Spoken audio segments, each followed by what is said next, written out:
Hello दोस्तों, मैं शेखर शर्मा आपके अपने यूट्यूब चैनल रेनबो क्लास में आपका स्वागत करता हूं। जैसा कि आप सभी को पता है कि हम टॉप 20 सीरीज चला रहे हैं, जिसमें कि मैं आपको एसएससी, सीजीएल, सीपीओ, एमटीएस या सीएचएसएल के जो एग्ज़ाम में लास्ट ईयर प्रश्न आए हैं उन प्रश्नों की आपको प्रैक्टिस करा रहा हूं, जिसमें कि मैं आपके टॉप क्लास प्रश्न ले रहा हूं जो कि बार बार रिवीजन में आते हैं। तो टॉप 20 में देखेंगे। देखो, जब भी और भाई अगर वीडियो बढ़िया से समझ में आ रही है और चीज़ें पसंद आ रही हैं तो आप वीडियो को शेयर भी करते रहें और चैनल को सब्सक्राइब करें अगर आप चैनल पर नए हैं तो। देखेंगे जैसे कि पहला प्रश्न है, ये कह रहा है एक बल्लेबाज ने जब अपनी 13वीं पारी में 85 रन बनाए, यानी कि देखो आपको पहले तो ये पता होनी चाहिए किस चैप्टर का प्रश्न है। तो जब उसने कहा कि एक बल्लेबाज ने अपनी 13वीं पारी में जब 85 रन बनाए तो उसकी औसत रन संख्या 5 बढ़ गई, मतलब औसत 5 रन बढ़ गया। तो 13वीं पारी के बाद उसकी औसत रन संख्या कितनी है, या औसत रन ज्ञात कीजिए। यानी कि चैप्टर जो बना है वो कौन सा है, आपके पास चैप्टर बना है एवरेज, यानी कि प्रश्न किस चैप्टर से है, तो आप ये कह सकते हैं प्रश्न है एवरेज चैप्टर से। किस चैप्टर का प्रश्न है, तो प्रश्न है एवरेज से। अब देखो जैसे पहला प्रश्न देखेंगे। अब उसने कहा कि 13वीं पारी में खिलाड़ी बनाता कितने रन, 85 रन। 13वीं पारी में कितने रन बनाए खिलाड़ी ने, 85 रन। अगर 13वीं पारी में खिलाड़ी 85 रन बना रहा है, इसका मतलब क्या है कि अगर 85 रन बनाने के बाद उसकी औसत रन संख्या में 5 रन की वृद्धि हुई है, इसका मतलब उसके रन पहले कम चल रहे थे भाई। जब उसने ज्यादा रन बनाए जब तो वृद्धि हुई। देखो, या तो आपसे पूछता है कि 13वीं पारी के बाद, या आपसे पूछ लेता है 13वीं पारी के पहले। तो जब भी ऐसा प्रश्न आ जाए आपको करना क्या है, केवल इतना सा काम करना है कि 13वीं पारी में उसने कितने रन बनाए हैं, तो आपको बता दिया 13वीं पारी में बना के चलता है खिलाड़ी कितने रन, 85 रन। यानी कि उसके रनों में वृद्धि हो गई होगी इतने रन की। अब औसत में जो वृद्धि आई वो क्या बताइए, उसने 5 रन की वृद्धि। तो आपने करना क्या है, एक पारी पहले की लेनी है। जब भी शब्द आ जाए के बाद तो एक पारी पहले की लेनी है और इसकी यहां गुणा करनी है। 12 पंजे 60। अगर औसत में वृद्धि है तो यहां ले जाके घटा देना है, और अगर औसत में कमी है तो यहां ले जाकर जोड़ देना है। अब 85 में से 60 घटा रहे हैं तो ये आया 25। 25 कौन सा ऑप्शन आ गया, ऑप्शन नंबर सी आ गया है। कितना आंसर आ गया, 25। एक बार फिर से बताता हूं भाई, खिलाड़ी ने 13वीं पारी में कितने रन बनाए, 85 रन बनाए, जिससे उसकी औसत रन संख्या में 5 रन की वृद्धि हो गई। तो आपको पता है 13वीं पारी से पहले कौन सी पारी खेली होगी, 12वीं पारी खेली होगी। तो एक पारी पहले की गुणा करनी है, और अगर वृद्धि है तो घटा देना है, और अगर कमी है तो जोड़ देना है। तो इसका उत्तर कितना आ गया, 25। और भाई वीडियो की डिस्क्रिप्शन में मैं टेलीग्राम की लिंक डाल देता हूं। टेलीग्राम के ग्रुप में जुड़ने का सबसे बड़ा फायदा यह है कि जो मैं वीडियो में पढ़ाता हूं इसकी पीडीएफ मैं टेलीग्राम ग्रुप में भी डाल देता हूं। आप प्रश्नों को अगर वीडियो से नहीं डायरेक्ट करना चाहते हैं तो आप वहां से वीडियो की डिस्क्रिप्शन से टेलीग्राम ग्रुप ज्वाइन कर लेना, और वहां से आप सीधे सीधे प्रश्न डाउनलोड कर सकते हैं पीडीएफ के रूप में। देखेंगे अगला प्रश्न।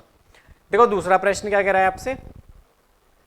देखो दूसरा प्रश्न ये कह रहा है साधारण ब्याज पर निवेश किया गया धन 18 वर्ष में अपने आप का 3 गुना हो जाता है। अपने आप का कितना हो जाता है, 3 गुना हो जाता है।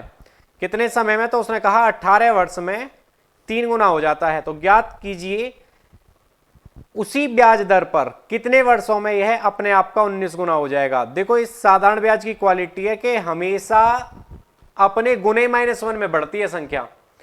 भाई उसने कहा कितने गुना हो जाएगा, यानी कि एक बार समय दिया है, गुना दिया है, और उसी ब्याज दर पर, भाई दर तो दोनों जगह समान है, दोबारा में आपसे समय पूछा है और गुना आपको दिया है। तो आप यहां क्या कर सकते हैं कि जब भी ऐसे प्रश्न में आपसे समय पूछ ले तो समय बराबर रहेगा। देखो उसने कहा 3 गुना हुआ कितने वर्ष में, 18 वर्ष में। 18 वर्ष में 3 गुना, तो 3 में से घटा के लिख दो, क्योंकि ब्याज तो 2 ही रुपया मिली होगी। अब 19 गुना होगा, इसका मतलब 1 रुपया तो मूलधन भी है उसमें। भाई 19 गुना, 19 गुना का मतलब क्या है कि ब्याज 18 मिलेगी जब तो 19 बनेगी वैल्यू। तो गुणा में कितना आ गया, 18। 2 से काटेंगे 9 बार, और 18 गुणा 9 कितना, 162। 18 निम्मा 162। तो आंसर कितना आ गया, ऑप्शन नंबर डी आ जाएगा कि 19 गुना कितने वर्षों में हो जाएगा? तो 162 वर्षों में 19 गुना हो जाएगा। देखो अगला तीसरा प्रश्न। कोई भी प्रश्न समझ में ना आए तो भाई वीडियो के कमेंट में जरूर लिखें, ताकि अगली वीडियो में मैं आपको स्पेशल उन्हीं प्रश्नों को इंगित करके लेके आऊं जो प्रश्न आपकी समझ में कम आए हैं या जो आपकी समझ में बिल्कुल नहीं आए हैं। तो अगर कोई भी प्रश्न समझ में ना आए तो कमेंट में जरूर लिखें। और भी अगर वीडियो पसंद आ रही है तो लाइक शेयर सब्सक्राइब जरूर करें चैनल को, ठीक है ना। और कमेंट लिखने का सबसे बड़ा फायदा है, मुझे ये पता चलता रहेगा कि आप कितने लोग मेरी वीडियो को ध्यान से देखते हैं। तो कमेंट में आप जो मन में आए कुछ भी लिखें, ठीक है, पर कमेंट जरूर करें। देखो अगला प्रश्न। अगला प्रश्न कह रहा है, यदि 18 श्रमिक एक सड़क को 15 घंटे में बना सकते हैं तो उसी सड़क को 9 घंटे में बनाने के लिए कितने श्रमिकों की आवश्यकता होगी? यानी कि चैप्टर बना है समय कार्य का, समय कार्य का कह सकते हैं, या प्रश्न बना है मिश्र समानुपात का। अब एक बार बताओ कि उसने कहा 18 श्रमिक किसी काम को अगर 15 घंटे में करते हैं तो कह रहा है उसी सड़क को 9 घंटे में बनाने के लिए कितने श्रमिकों की आवश्यकता होगी? मतलब एम का मान वो आपसे पूछ रहा है। 9 से काट दें 2 बार, एम की वैल्यू आ गई 30। अब प्रश्न के एक बार जो लाभ से पूछा गया उस लाइन को दोबारा से पढ़ो, क्योंकि ऐसे प्रश्न में गलती होने के चांस 99% गलत हो जाते हैं प्रश्न अगर प्रश्न ध्यान से नहीं पढ़ा है। देखो कह रहा है 9 घंटे में बनाने के लिए कितने और श्रमिकों की आवश्यकता होगी। उसने कहा कितने और श्रमिकों की आवश्यकता होगी। अब एक बार बताओ, पहले से 18 श्रमिक काम में हैं, और अगर पहले से 18 श्रमिक काम में हैं, अब 30 श्रमिक चाहिए, तो आपको कितने श्रमिक और लगाने होंगे? तो -18 कर दें। आपको कितने श्रमिक और लगाने होंगे काम पर? तो 12 श्रमिक और लगाने होंगे। कौन सा ऑप्शन आ गया? पहला ही ऑप्शन आ गया, जो कि आपका है आंसर है। मैं कहता हूं कि लगभग 50% स्टूडेंट सॉल्यूशन करने के बाद इसे गलत कर देते हैं। उसका एक रीजन है कि ऑप्शन में 30 जरूर मिल जाता है, पर प्रश्न को ध्यान से पढ़ना है। कितने और श्रमिकों की आवश्यकता है? तो कितने और श्रमिकों की आवश्यकता है? तो 12 श्रमिक और चाहिए, क्योंकि वहां ऑलरेडी 18 हैं, क्योंकि उसने कहा कितने और श्रमिक लगाने होंगे, तो 12 श्रमिक और लगाने होंगे काम पर। देखेंगे चौथा प्रश्न आपसे क्या कह रहा है। ये कह रहा है 2700 मीटर की एक वृत्ताकार दौड़ में P और Q बिंदु A से विपरीत दिशा में 23 किलोमीटर प्रति घंटा और 49 किलोमीटर प्रति घंटा की चाल से दौड़ना प्रारंभ करते हैं, तो वे कितने समय बाद पहली बार मिलेंगे? देखो ये वृत्ताकार पर दौड़ है या एक ट्रैक पर दौड़ है, या ये कह सकते हैं एक सीधी सरल रेखा में दौड़ है। अगर वो विपरीत दौड़े हैं तो आपको पता है इनकी चाल जुड़ जानी है। भाई विपरीत चलते समय चालें जुड़ जाती हैं। तो एक बार बताओ, एक चाल तो 23 और एक चाल है 49, और अगर चाल जुड़नी है तो चाल बन गई कितनी? 72 किलोमीटर प्रति घंटा। अब देखो ये दूरी जो है ये मीटर में है, और अगर ये मीटर में है तो आप इसे मीटर पर सेकंड में लिखेंगे। भाई 72 को मीटर पर सेकंड बनाना है तो गुणा में 5/18 आ गया। 18 से काटेंगे, 18 चौक 72, 5 चौक कितना? 20। इसकी चाल आ गई 20 मीटर प्रति सेकंड। अगर चाल 20 मीटर प्रति सेकंड है तो आपसे पूछ रहा है कितने समय में मिल जाएंगे। तो समय बराबर रहता है दूरी बटे चाल। समय बराबर दूरी बटे चाल। दूरी कितनी? 2700। चाल कितनी? तो आप कह रहे हैं चाल है 20। काटेंगे, 0 से 0 गई, और 2 से काटेंगे कितनी बार? 135 बार। 2 से कितनी बार? 135 बार। तो कितनी देर बाद मिल जाएंगे? 135 सेकंड बाद ये आपस में मिल जाएंगे। यही आपसे पूछा गया है। देखेंगे अगला प्रश्न आपसे क्या कह रहा है। देखो 5वां प्रश्न, खुद से करने की कोशिश करें वीडियो को रोक कर। अगर नहीं होता है तो आप वीडियो को देखें। देखो 5वां प्रश्न कह रहा है 2 वर्ष में 22,500 रुपए का वार्षिक चक्रवृद्धि के आधार पर गणना करने पर चक्रवृद्धि ब्याज कितना होगा यदि ब्याज यदि ब्याज की दर पहले वर्ष के लिए 5% और दूसरे वर्ष के लिए 8% हो। अब एक बार बताओ, राशि कितनी है? 22,500। राशि कितनी है? 22,500। अब आपके पास दर हैं अलग अलग। पहले वर्ष तो है 5% और दूसरे वर्ष है 8%। मुझे बताओ कि अगर मैं 22,500 का 5% निकालने जाऊंगा तो आप कहेंगे आपको जो ब्याज मिलने वाली है वो मिलने वाली है कितनी? 225 गुणा 5। तो आप कहेंगे 5 पंजे 25 का 5 और 5 दूनी 10 और 2 12 और 5 दूनी 10 और 1 11। इसका मतलब आपको जो ब्याज मिलेगी वो 1125 रुपये होगी। पर जब मैं इसका 8% निकालने जाऊंगा, भाई दोनों जीरो कटेंगी, 8 पंजे 40 की जीरो और 8 दूनी 16 और 4 20 की फिर से जीरो, 8 दूनी 16, 16 और 2 18। अब एक बार बताओ 18 और 11, भाई ये तो आपकी ब्याज सीधी सीधी है, तो आप ये कह सकते हैं 18 और 11 हो गए आपके 2925 रुपये ब्याज यहां तक मिल चुकी है। 2925। अब चक्रवृद्धि ब्याज में ब्याज के ऊपर भी तो ब्याज मिलती है। देखो पहले वर्ष 5% थी तो इसका रोल खत्म, पर अब ये 8% है तो ये 8% यहां मिलेगी ब्याज फिर से। तो आप ये कह सकते हैं 1125 का 8%। 4 से काटेंगे 4 दूनी 8, 4 से काटेंगे 25 बार, 25 से काटेंगे 25 चौका 100 और 25 चौका 100 बचेंगे कितने? 12, 25 पंजे 125, तो 45 दूनी 90 रुपये ब्याज आपको यहां मिलेगी। तो ये उत्तर कितना आ गया? भाई यहां जोड़ेंगे तो बाद में 9 2 11, ये बन जाएगा 30 25, 30 15, 30 15। कौन सा ऑप्शन दिया है? ऑप्शन नंबर ए आ गया, जो आपका क्या है? आंसर है 30 15। कौन सा ऑप्शन है? Option number A. देखो एक इसका मैं दूसरा तरीका और बताता हूं आसान सा। अगर कैलकुलेशन को थोड़ा सा और आसान करना है तो मैं इसे ये कह सकता हूं कि देखो एक तो तरीका ये है, अगर ये समझ में कम आया है तो वीडियो को फिर से चला के देख लें। इसका मैं दूसरा तरीका और बताता हूं आपको। देखो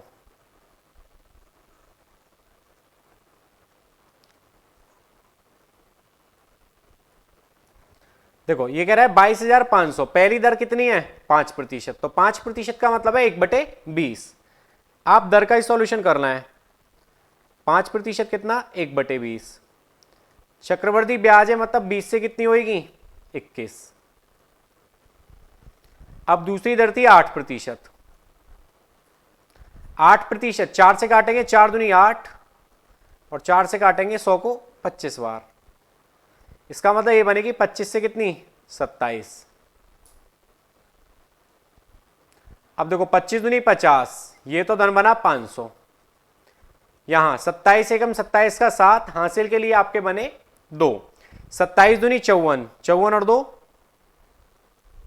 56। कितने का अंतर है? 67 का। अब एक बार बताओ प्रश्न के अनुसार मूलधन कितना? भाई ये आपका प्रिंसिपल बनता है, ये आपका अमाउंट बनता है और ये आपकी सीआई बनती है। ये आपकी सीआई मतलब कंपाउंड इंटरेस्ट यानी कि चक्रवृद्धि ब्याज। प्रश्न के अनुसार मूलधन कितना? 22,500। यहां से कितना? 500 और गुणा में कितना? 67। अब देखो दोनों जीरो गई, 5 से काटेंगे 5 चौका 20 और 5 नाम 45, तो आपके सामने संख्या बन गई 49। 49 को आप ऐसे लिख सकते हैं 50 - 1 और गुणा में कितना? 67। बस कैलकुलेशन करनी है। ऑप्शन क्या आ जाएगा? ऑप्शन ए आ जाएगा 30 15। देखो अगला प्रश्न, देखो अगला प्रश्न ये कह रहा है कोई चोर एक पुलिसकर्मी द्वारा 150 मीटर की दूरी पर देखा जाता है, यानी कि चोर और सिपाही के बीच की जो दूरी है वो 150 मीटर है। यानी कि प्रश्न बना है समय दूरी से, 150 मीटर की दूरी पर देखा जाता है। चोर भागना शुरू करता है और पुलिसकर्मी उसका पीछा करना शुरू करता है। चोर और पुलिसकर्मी द्वारा, यानी कि चोर और पुलिसकर्मी जो भागते हैं उनकी जो चाल रहती है, चोर की रहती है 11 किलोमीटर प्रति घंटा और पुलिसकर्मी की रहती है 12 किलोमीटर प्रति घंटा। भाई पुलिसकर्मी की चाल ज्यादा है, इसका मतलब पुलिसकर्मी चोर को पकड़ लेगा। तो आपसे पूछ रहा है चाल से दौड़ते हैं तो 6 मिनट के बाद उनके बीच की दूरी क्या होगी। अब एक बार बताओ, जब दूरी की बात कर रहा है तो दूरी का फॉर्मूला है चाल गुणा समय। दूरी का फॉर्मूला है चाल गुणा समय। लगाते हैं भाई चाल कितनी। मुझे बताओ कि अगर दोनों समान दिशा में भाग रहे हैं, दोनों समान दिशा में भाग रहे हैं, तो क्या उनकी चाल घट जाएगी। भाई विपरीत चलते समय चालें जुड़ जाती हैं और समान दिशा में चलते समय चालें घट जाती हैं। और अगर चाल घटी है तो 12 में से 11 गया तो चाल ले जाएगी 1 किलोमीटर प्रति घंटा। मीटर प्रति सेकंड बनाएंगे किलोमीटर प्रति घंटा को, तो आप ये कह सकते हैं भाई 1 किलोमीटर प्रति घंटा यानी कि 1 किलोमीटर जाएगा 1 घंटा यानी कि 60 मिनट में। 1 किलोमीटर कितनी समय में, 60 मिनट में। चलो आगे चलाते हैं। समय कितना है, 6 मिनट। मिनट को घंटे में बदल रहे हैं तो कितना आ गया, बटे में कितना आ गया, 60। अब देखो यहां दूरी बनी, इससे ये कट गई तो दूरी बनी 1/10 किलोमीटर। इसे मीटर में बदलना है तो गुणा में 1000 आएगा। इस वाली 0 से 0 गई तो दूरी बनी 100 मीटर। दोनों के बीच की दूरी पूछ रहा है कितनी रह जाएगी, दोनों के बीच की दूरी। अब 100 मीटर दूरी तो उन्होंने कवर कर ली। भाई यहां से यहां तक भागना शुरू किया, दोनों के बीच की दूरी 150 मीटर थी। अब ये 6 मिनट में 100 मीटर तक भाग गए तो दोनों के बीच की दूरी कितनी रह जाएगी, अब कितनी रह जाएगी, 50 मीटर। कौन सा ऑप्शन आ गया, ऑप्शन नंबर ए आ गया है। कितनी दूरी कवर कर लेंगे तो 100 मीटर कर लेंगे, ऑप्शन में दिया है। आंसर नहीं है पर ये उसने कहा कितनी दूरी रह जाएगी। भाई दोनों के बीच की दूरी 150 मीटर है तो 6 मिनट में तो 100 मीटर कवर कर लाएंगे, तो बची दूरी कितनी होगी, तो 50 मीटर होगी। कौन सा ऑप्शन दिया है, ऑप्शन नंबर ए आ गया है। देखो अगला प्रश्न, ये कह रहा है 15 परीक्षा फलों का औसत 60 है। 15 परीक्षा फलों का औसत कितना है, 60 है। यदि प्रथम 8 परीक्षा फलों का औसत 58, तो मैं लिख के चलता हूं 15 का औसत कितना दिया है आपको, 60। प्रथम 8 का कितना है, तो 58 है, यानी कि अपना 2 हिस्सा छोड़ के जा रहे हैं। और अंतिम 6 का कितना है, तो ये 62 है। अब देखो 8 और 6 14, एक बचा होगा, वो बचा क्या है, वो 9वां है। 9वां बचा है तो 9वें को आप यही मान के चलें कि जो औसत था ना वही है, जो औसत था उसी को आप 9वीं संख्या मान लें या 9वां पद मान लें, जो भी आपसे पूछा है। अगर कोई संख्या बीच में से छूटी है तो आप उसे मान के चलेंगे जो आपको औसत दिया होगा। यहां औसत 60 दिया था तो आप 9वीं संख्या को 60 मान के चले, और आप ये मान के चलना कि ये संख्या भी 60 ही रही होंगी। अब मुझे बताओ 60 में से 58 जाएंगे तो क्या प्लस के 2 बचेंगे, संख्या कितनी है, तो संख्या है 8, तो गुणा में आएगा 8। 8 दूनी 16 प्लस के। मुझे बताओ 60 में से 62 जाएंगे तो क्या माइनस के 2 बचेंगे, संख्या कितनी है 6, तो गुणा में 6 आएगा। 6 दूनी 12 और वो भी माइनस के, 12 वो भी माइनस के, तो बचे कितने, प्लस के 4। तो वो प्लस के 4 कहां जाके जुड़ेंगे, यहां, तो उत्तर कितना आएगा 64। तो उत्तर कितना आएगा 64, जो क्या होगा आपका आंसर होगा। कौन सा ऑप्शन आ गया, ऑप्शन नंबर बी आ गया। क्या 9वीं संख्या क्या होगी, वो आपकी 64 होगी। देखो जब भी कोई बीच में से संख्या छूट जाए तो आप सभी की जो औसत दिया हो उसे वो संख्या मानेंगे और उस संख्या उसी औसत में से सभी के औसत को घटाते चलेंगे, बस उत्तर आ जाएगा आपका। देखेंगे 8वां प्रश्न। 8वां प्रश्न है कुल मिलाकर लाभ या हानि। तो अगला प्रश्न है प्रॉफिट एंड लॉस का। देखो देख रहा है, रवि ने 2 बाइक 42,188 रुपए प्रत्येक में बेची। इसका मतलब क्या है कि एक बाइक का जो मूल्य था, विक्रय मूल्य, वो 42,188 था।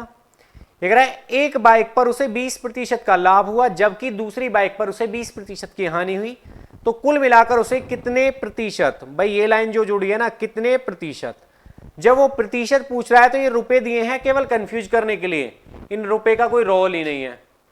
आप इसे डायरेक्ट कर सकते हैं। जब भी विक्रय मूल्य बराबर बता दे और उत्तर प्रतिशत में पूछ ले तो आप सदाबहार लगाना।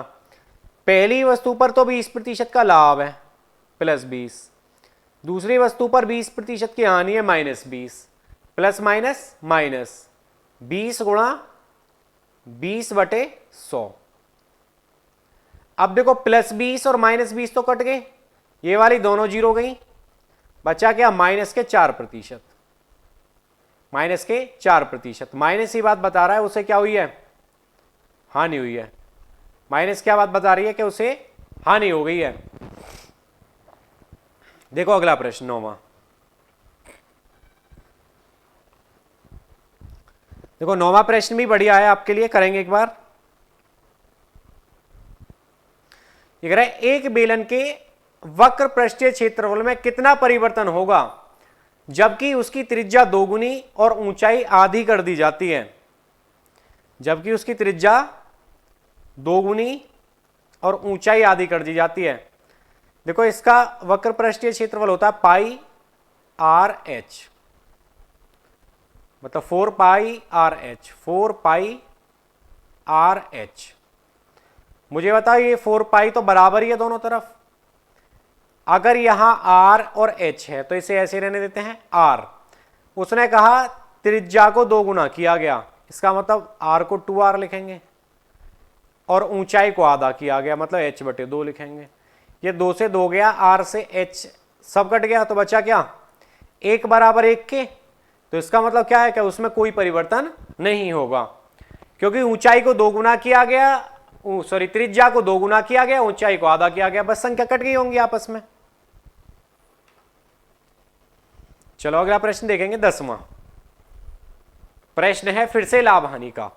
देखो लाभ हानि एक ऐसा टॉपिक है जिससे सबसे ज्यादा प्रश्न आते हैं एग्जाम में।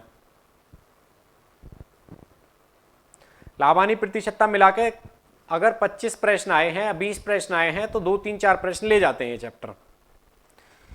देख रहा है एक व्यापारी अपने माल को लागत मूल्य से 50% अधिक पर अंकित करता है और 30% का बट्टा देता है, तो उसका लाभ प्रतिशत कितना है।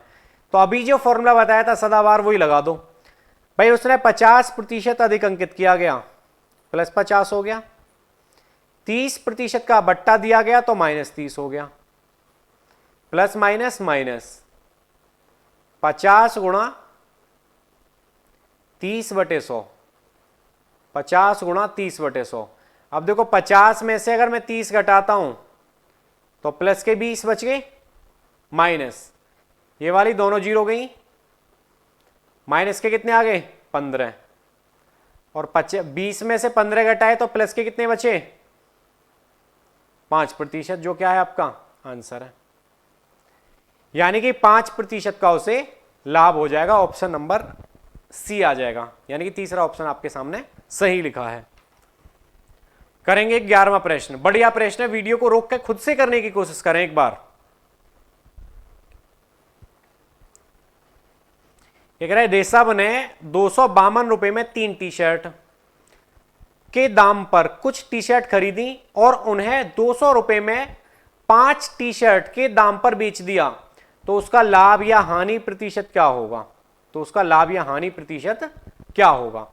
देखो ऐसे प्रश्न में करना क्या है, उसने 252 रुपए खर्च किए,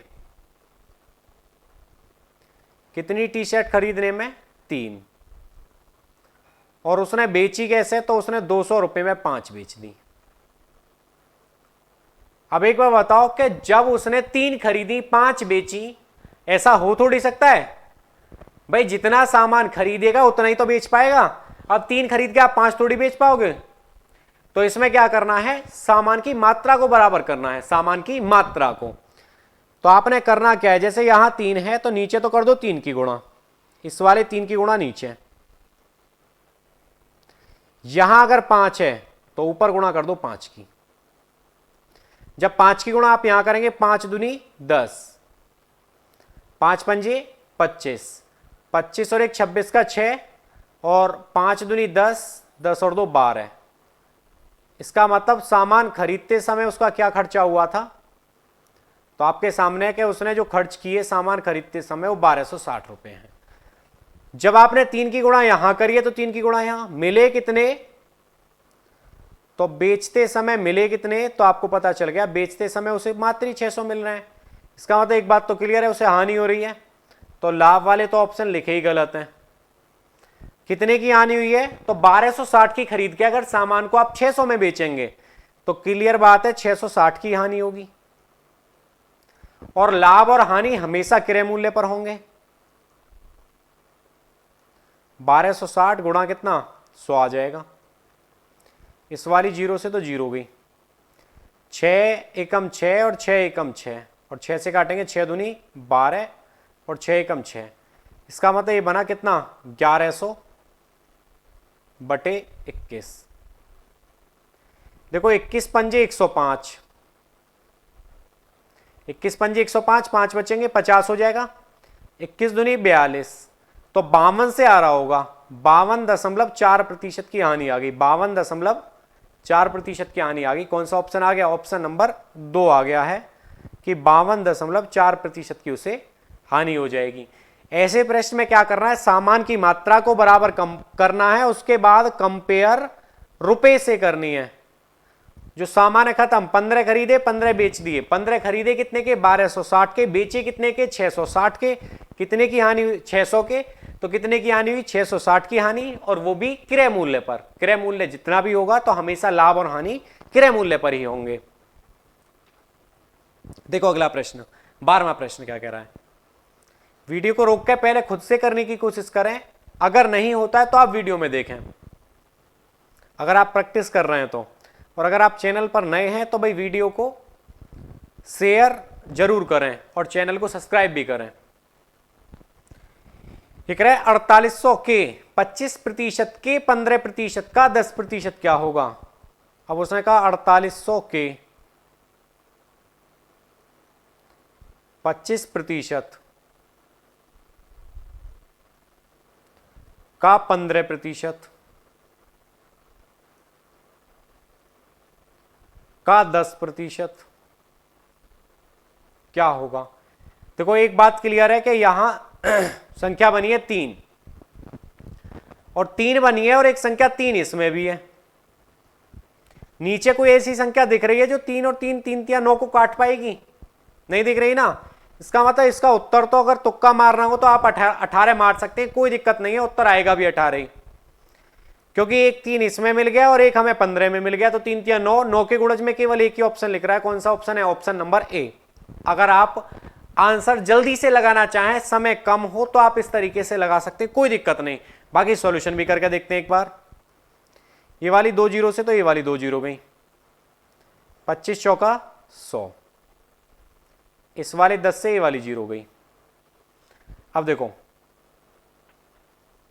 5 दिया 15, 5 दूनी 10, 4 दूनी 8 और 8 से 8 6 48, 6 दिया 18। कौन सा ऑप्शन आ गया, ऑप्शन नंबर ए आ गया है।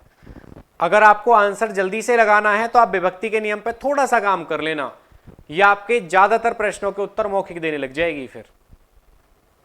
देखो अगला प्रश्न ये कह रहा है, अगर भी वीडियो में कोई प्रश्न में संख्या सही से नहीं दिखती है या बैकग्राउंड के कलर में कोई दिक्कत नजर आए तो आप कमेंट में जरूर लिखना। अगर ब्लू कलर में सही नहीं दिखता है तो हम कलर चेंज कर लेंगे इसका। ये कह रहा है 6250 रुपए पर 16% वार्षिक ब्याज की दर से 2 वर्ष का चक्रवृद्धि ब्याज क्या होगा। मुझे बताओ 16% दर है, तो 16% का अगर मैं सॉल्यूशन करने गया तो ये बनेगा 4/25। चक्रवृद्धि ब्याज में क्या होता है, नीचे वाली संख्या ऊपर जाके जुड़ जाती है।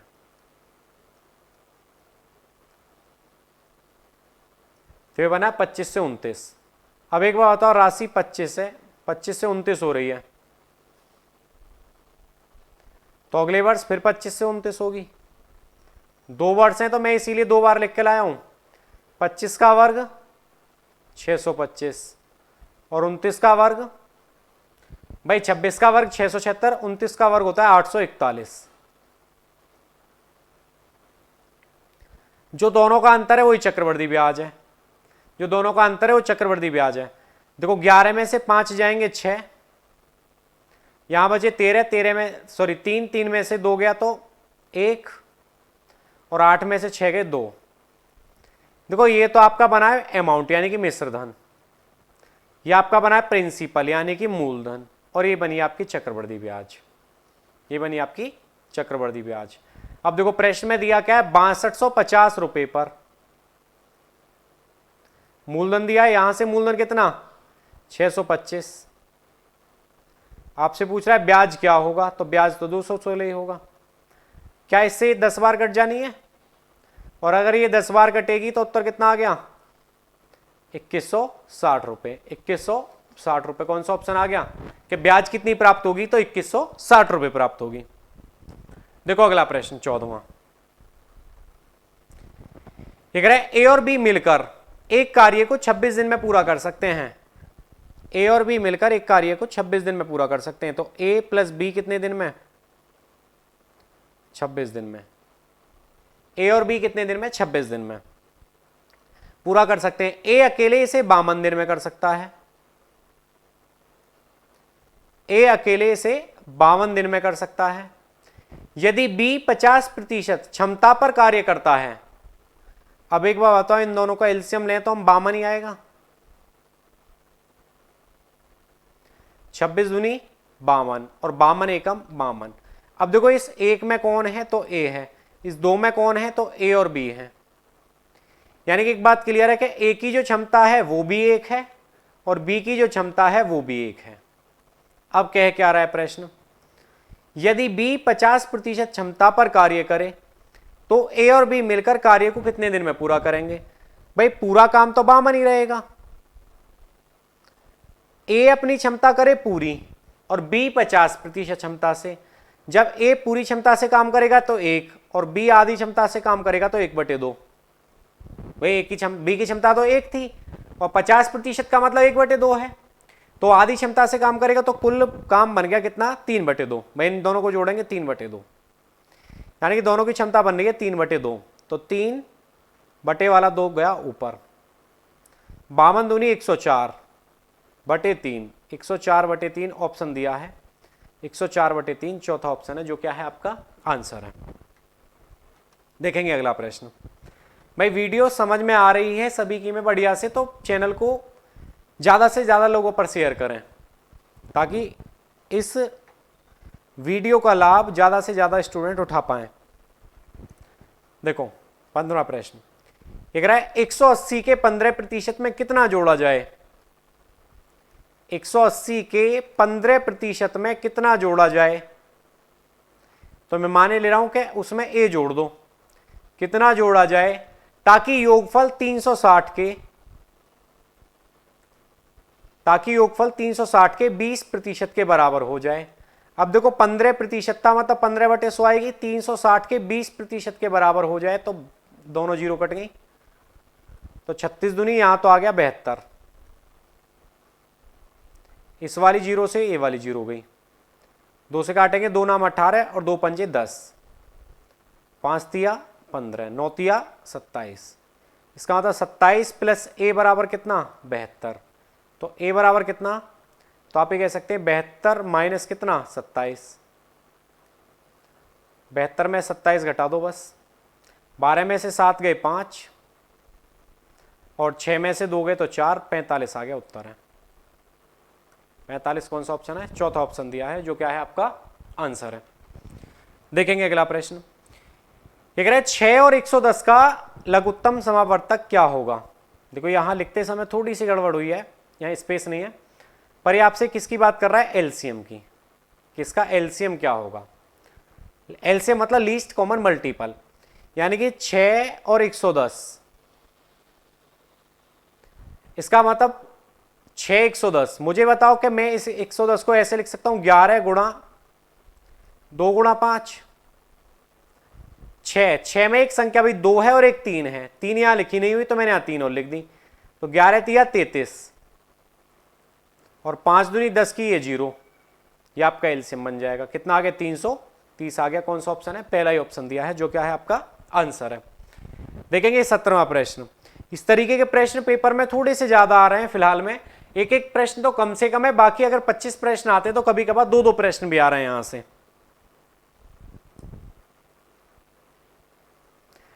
देखो इसमें काम करेगा बोर्ड मास नियम, BODMAS। पहले बी का मतलब है ब्रैकेट, तो पहले सॉल्यूशन ब्रैकेट का और फिर है ऑफ, तो जहां ऑफ है पहले सॉल्यूशन ऑफ का होना है।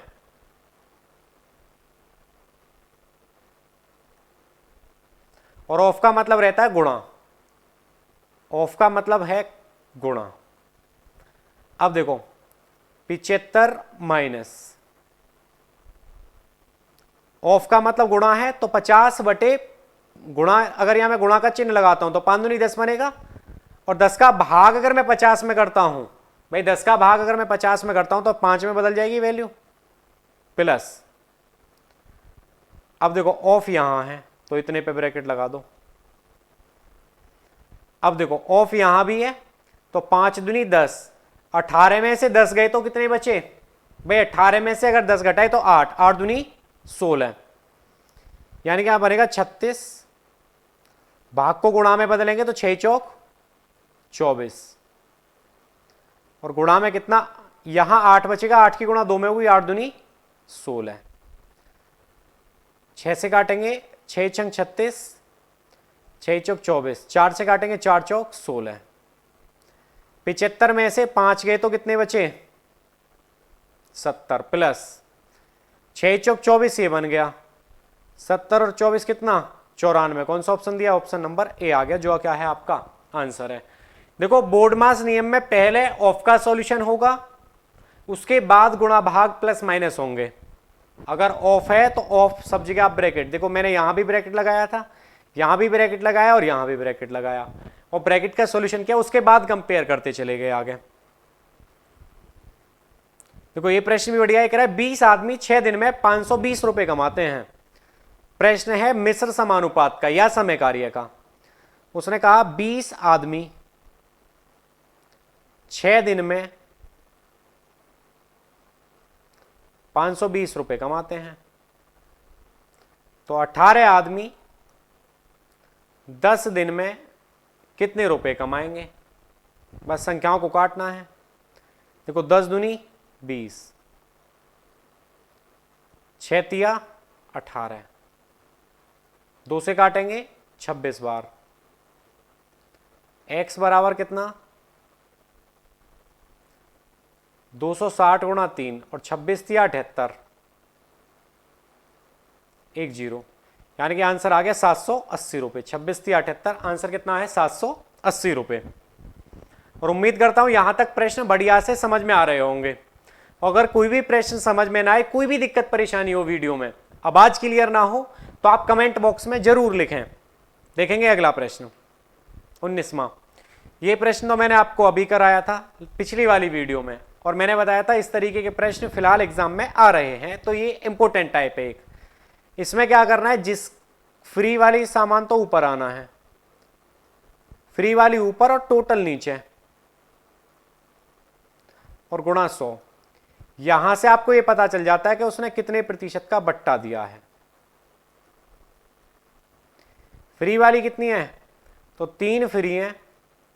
दुकान से गई कितनी, तो 5 और 3 8। दुकान से गई कितनी, तो गई कितनी 8, गुणा में कितना 100, 4 दूनी 8, 4 से काटेंगे 25 बार, और 25 तिया 75, तो ये आ गया 75 बटे 2, और 75 बटे 2 को आप भाग करेंगे तो आएगा 37 सही 1 बटे 2, या 37.5%। 37.5%। कौन सा ऑप्शन है, ऑप्शन नंबर बी आ गया है आपका। देखेंगे 20वां प्रश्न।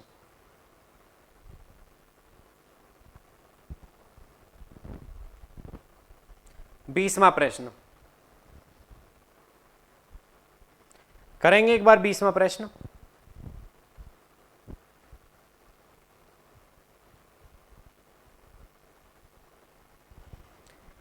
देखो ये आपसे पूछ रहा है इसका गोले का पृष्ठीय क्षेत्रफल क्या होगा, जिसका फॉर्मूला रहता है 4 पाई r स्क्वायर। 4 पाई का मान 22/7 आर स्क्वायर मतलब कितना 21 गुणा 21, 7 से काटेंगे 7 तिया 21, 4 तिया 12 गुणा 22 गुणा 21। तो देखो 12 दूनी 24, 12 दूनी 24 और 2 26, 21 चौक 84, लास्ट में 4 आना है, केवल एक ही ऑप्शन में 4 दिया, ऑप्शन नंबर डी आ गया है। केवल एक ही ऑप्शन में दिया था आपका 4, जो कौन सा ऑप्शन था, ऑप्शन नंबर डी। और अगर भाई वीडियो बढ़िया से समझ में आ रही है तो चैनल को ज्यादा से ज्यादा लोगों पे सब्सक्राइब करवाएं और अपनी तरफ से वीडियो का लिंक भी ज्यादा से ज्यादा लोगों को शेयर करें। और अगर कोई दिक्कत परेशानी, वीडियो में कोई पार्ट समझ में नहीं आता है या कम समझ में आता है तो आप कमेंट बॉक्स में जरूर लिखें। बाकी मिलेंगे इसी मेहनत के साथ अगली वीडियो में।